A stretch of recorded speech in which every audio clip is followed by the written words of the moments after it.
Assalamu alaikum wa rahmatullahi ta'ala wa barakatuh. Bonsoir chers frères et sœurs. Dans ma vidéo précédente que j'avais partagée, j'ai parlé de l'Infinix Inx 627 et dans cette vidéo, j'ai présenté les différents composants qui composent le moteur de l'appareil. Aujourd'hui, dans cette vidéo, nous allons essayer de parler l'une de ces pièces qui est l'amplificateur audio qui se charge de la gestion du son. Nous allons essayer de voir dans cette vidéo comment cette pièce fonctionne et quels sont les pannes fréquents qui surviennent au cours de l'utilisation de l'appareil et comment trouver des solutions de réparation. Sans plus tarder, nous allons entrer dans le vif du sujet.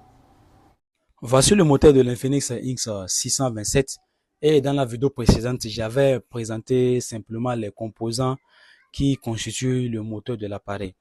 L'une de ces composants dont nous allons parler aujourd'hui est l'amplificateur audio et je vais zoomer un peu, vous allez voir. Et le voilà ici, c'est l'amplificateur audio, c'est lui qui se charge de la gestion du son, c'est lui qui permet d'amplifier le son pour que nous puissions écouter le son au niveau du BAF. Et nous allons essayer de voir comment ça fonctionne et les pannes que ça rencontre et comment trouver des solutions pour la réparation de ces pannes-là. Comme je viens de le dire, c'est lui qui se charge de l'amplification du son. C'est un modèle 437S. Et les composants qui sont autour de cette pièce, ce sont des condensateurs. Ces condensateurs servent à filtrer le son. C'est-à-dire pour qu'on puisse bien écouter la voix, les basses et les sons aigus. Donc, ces condensateurs-là servent à filtrer le son. Et au niveau de ces deux condensateurs, c'est là où on récupère le son. Au niveau de ces deux condensateurs, c'est là où on récupère le son. Et ce condensateur qui est à côté ici, ce petit condensateur, c'est par où est alimenté l'amplificateur audio. Au niveau de ce condensateur, nous avons du 4 volts. Mais la tension peut dépendre de la charge de la batterie. Parce que lorsque moi j'ai effectué ces tests, la batterie était à 90%. Donc au niveau ici, j'ai du 4 volts. Au cours de l'utilisation de l'appareil, lorsque aucun son n'est joué, au niveau de ces 4 condensateurs, les deux noirs ici et ces deux qui sont à côté ici, nous n'avons rien du tout. Nous avons simplement du 0 volt. Même si l'appareil est allumé, nous avons du 0 volt ici si le son ne joue pas au niveau de ces 4 condensateurs. Mais lorsqu'on se met à jouer un son, au niveau de ces deux condensateurs, nous avons du 3 volts constante. C'est-à-dire au niveau de ces deux condensateurs, la tension ne varie pas lorsqu'on joue le son. Nous avons de 3 volts à ce niveau, nous avons de 3 volts à ce niveau. Mais au niveau de ces deux condensateurs, la tension varie. Parce que ici, la tension va jusqu'à 4 volts au niveau de cet condensateur. Et lui qui est ici, ce condensateur, la tension va à 3 volts à ce niveau. Comme je l'ai dit, la tension varie au niveau de ces deux condensateurs et la tension reste constante au niveau de ces deux condensateurs lorsque le son est joué sur l'appareil. Mais lorsque le son ne joue pas, on ne joue rien sur l'appareil, la tension au bout de ces condensateurs est de 0 volts. Mais ici, la tension reste les 4 volts. Ça ne change pas. C'est lui qui se charge d'alimenter l'amplificateur audio. Maintenant, lorsqu'on nous amène un appareil dont le son ne joue pas, on ne coûte rien au niveau de la BAF. La première des choses à commencer par faire, c'est de vérifier d'abord pour voir si en réalité l'amplificateur audio n'a pas pris de coup. Parce que lorsque l'amplificateur audio est endommagé à l'intérieur, on ne constate rien du tout, mais parfois ça chauffe. Lorsqu'on met la main dessus, on constate que ça chauffe. Donc la première des choses à vérifier, c'est de vérifier d'abord pour voir si ça ne chauffe pas. Mais après ça, si on constate que ça ne chauffe pas, on vérifie ensuite au niveau de ce condensateur si vraiment nous avons de l'alimentation. Lorsque nous avons de l'alimentation, c'est bien. Mais au cas où nous n'avons pas de l'alimentation au niveau de ce condensateur, ce qui veut dire que l'amplificateur audio ne reçoit pas d'alimentation. Donc, lorsque ça ne reçoit pas de l'alimentation, ce qui veut dire que ça ne peut pas marcher sans alimentation. Donc, le problème vient d'ailleurs. Et au niveau de ces deux condensateurs, lorsqu'on constate que l'alimentation vient à ce niveau et qu'on constate aussi que l'amplificateur audio ne chauffe pas, il faut vérifier au niveau de ces deux condensateurs. Comme je l'ai dit, lorsque le son ne joue pas, nous avons du 0 volt au niveau de ces deux condensateurs. Mais qu'est-ce qu'il faut faire? Il faut essayer de jouer un son, de mettre un son pour vérifier. Est-ce que lorsque le son est en train d'être joué, nous avons de la tension au niveau de ces deux condensateurs. Si nous avons de la tension au niveau de ces deux condensateurs, c'est un bon signe. Donc, ce qui veut dire que les condensateurs ne sont pas endommagés. Mais lorsque nous jouons du son et que nous n'avons pas de tension au niveau de ces deux condensateurs, il suffit de les enlever.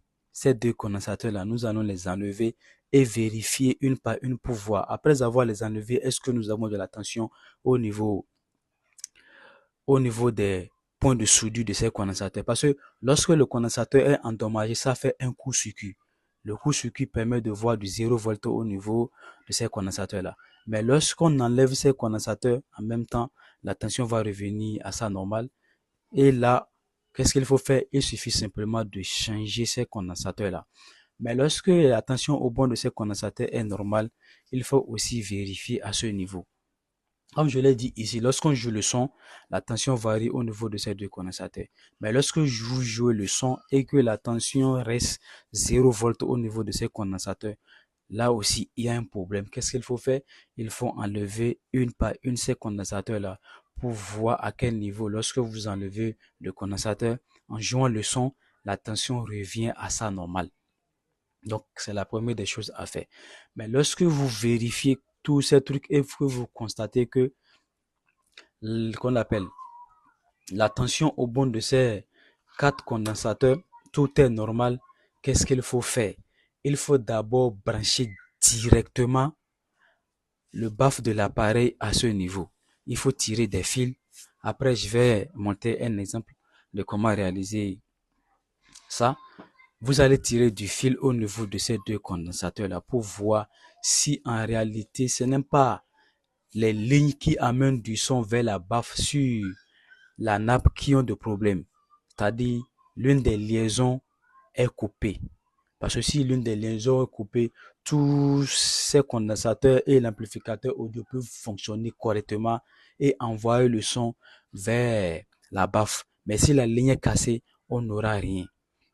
Donc, il faut mettre les deux bandes de la baffe au niveau de ces condensateurs-là. C'est-à-dire, nous allons brancher une des pattes de la baffe à ce niveau et l'autre ici, en utilisant des fils bien sûr, pour pouvoir voir si le son joue. Donc, si le son joue, il suffit simplement de tirer des fils d'ici et ici pour amener au niveau de la baffe. Là, on branche la baffe. Mais lorsqu'on fait ces vérifications et qu'on constate que le son ne joue pas toujours, c'est-à-dire tous ces composants autour de l'amplificateur audio fonctionnent, ils sont à leur tension normale et que le son ne joue toujours pas, alors il faut savoir que qu'on appelle l'amplificateur audio ne marche pas. Est-ce que vous voyez? Ça ne chauffe pas, mais à l'intérieur, ça ne marche pas. Qu'est-ce qu'il faut faire? Il suffit simplement de changer l'amplificateur audio pour que le son revienne à sa normale. Donc voilà un peu comment l'amplificateur audio, les choses fonctionnent à leur côté. Donc tout juste ce qu'il faut constater, c'est de constater lorsque l'appareil fonctionne correctement, comment ces composants-là réagissent. Ces 4 composants. Et lorsqu'on joue le son, comment ils réagissent. Et lorsque l'appareil a eu de panne, quels sont les composants qui ne réagissent pas normalement.